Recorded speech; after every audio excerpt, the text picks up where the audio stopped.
इनके लिए भगवान स्वयं कैसे रहे? लोग ऐसे जुड़ते नहीं।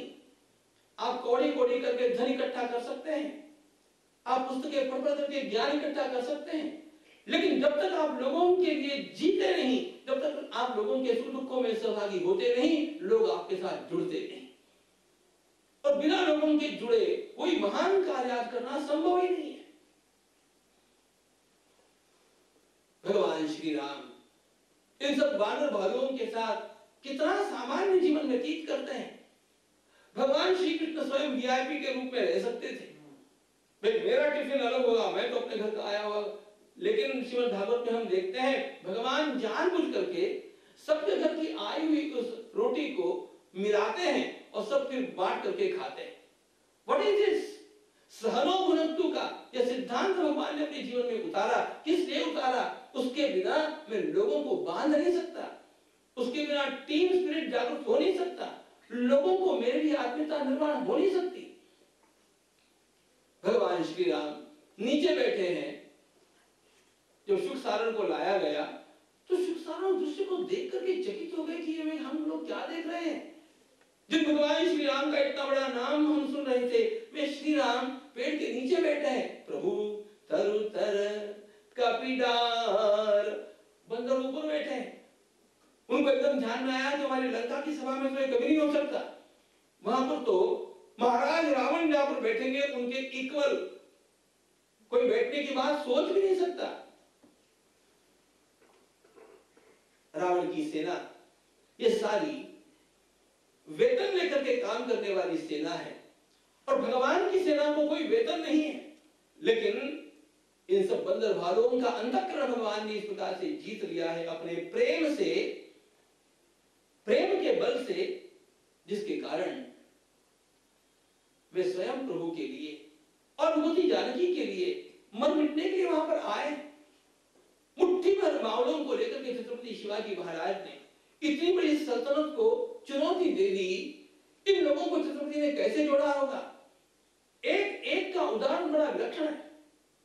अपने बेटे के विवाह की पत्रिका देने के लिए तानाजी आता है, और जब देखता है कि जिजा माता की इच्छा है कि कोंडाना किला पहले जीतना चाहिए, तो तानाजी ने कहा नहीं, अब इस पत्रिका को रखिए, आधी लगी कोंडाने से, पहले तो मैं किला जीत करके ही दिखाऊंगा और बाद में मेरे बेटे का विवाह करूंगा। यह प्रायोरिटी कैसे बदलती है?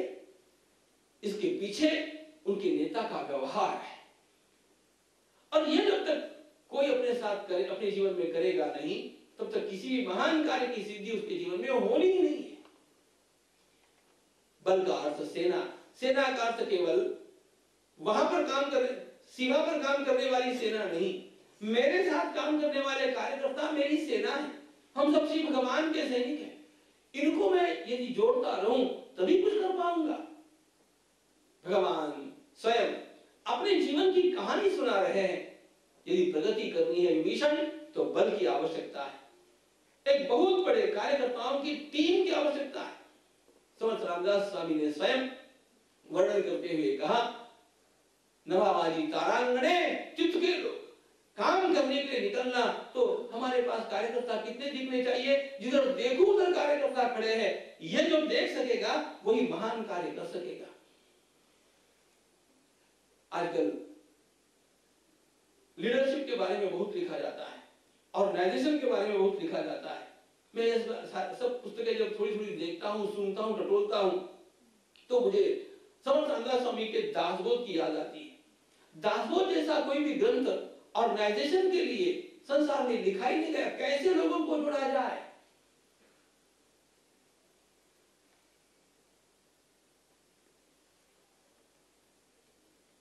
नवाबाजी तारांगणे तैसे, और इसके जो सूत्र उन्होंने बतलाए हैं उनको बतलाने का समय नहीं, लेकिन जिस प्रकार मेरे शरीर का बल अक्षुण्ण होना चाहिए, उसी प्रकार मेरे साथ यह सैन्य बल भी होना चाहिए, एक बड़ी टीम भी होनी चाहिए। हर काम मैं ही करूंगा, मैं, ऐसा काम कोई नहीं कर सकता। You must be able to work by delegation. विश्वास के साथ लोगों को भेज करके उनको काम जब तक आप सौंपेंगे नहीं, और वे लोग गलतियां भी करेंगे तब भी आप उनको संभालेंगे नहीं, यू कांट वर्क टुडे। देते हैं। 4 अश्व है रथ में। इस जीवन के रथ को खींचने वाले, गति देने वाले अश्वों में पहला अश्व भगवान कहते हैं बल है। अब आध्यात्मिक साधना की ओर चलेंगे तो हमारे प्राणों के बल की भी हम लोगों को याद आनी चाहिए। भगवान स्वयं भगवद गीता में भक्त्या युक्तो योग बलेन चैव, अर्जुन अपने भीतर योग बल को संचित करना यह हर साधक का कर्तव्य है। और अंतकाल में वही स्वयं उस क्षण को सम्मुख रह करके जीत सकता है जिसने इस बल की आराधना की, जिसने इस बल का संचय किया।